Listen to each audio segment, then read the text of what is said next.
led us to a point of error. I had a conversation with a woman.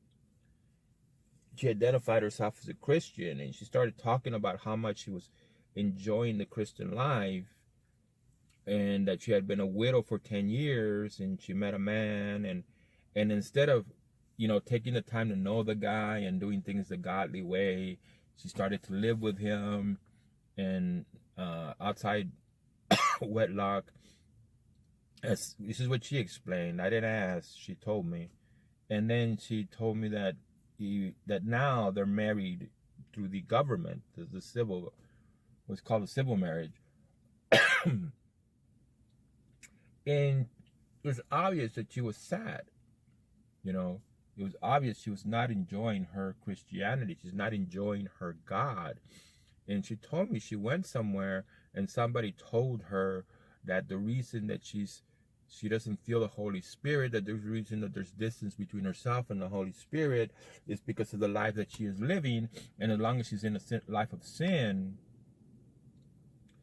God will put distance between her and him. Now, granted, she should have, not being a Christian, and she had no reason not to marry the right way. I mean, if her husband died, there's no biblical restriction. There's no godly restriction.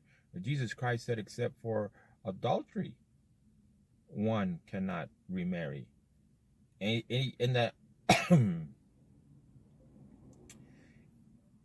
when he was dealing with the issue, he said, this is a human issue, because God told you not to get divorced. See, and the way you don't get divorced is that you marry well in the first place. And the way you marry well in the first place is that you follow God, and that the person who you marry follows God, truly follows God. Same. And that's when you're not teaching the Bible, you're not helping people understand how God sees things in the world, and why it's important to follow his way. Why it's important to be a mature person. Why it's important not to be immature, childish, petty. Why it's important to know how to fill time so you're not bored.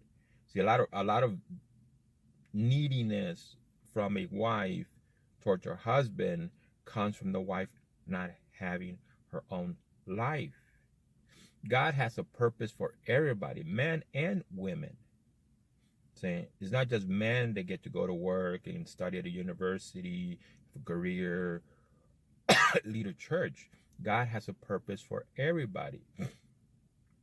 We're going to get bored if we don't have activities to do, if we don't have recreation, if we don't have entertainment, if we don't have family, if we don't have friends.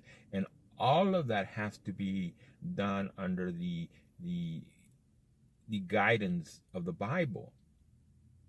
And that's how. So let me get into post-traumatic stress disorder. Now, the first thing is you identify the symptoms. And I'm not a person who put these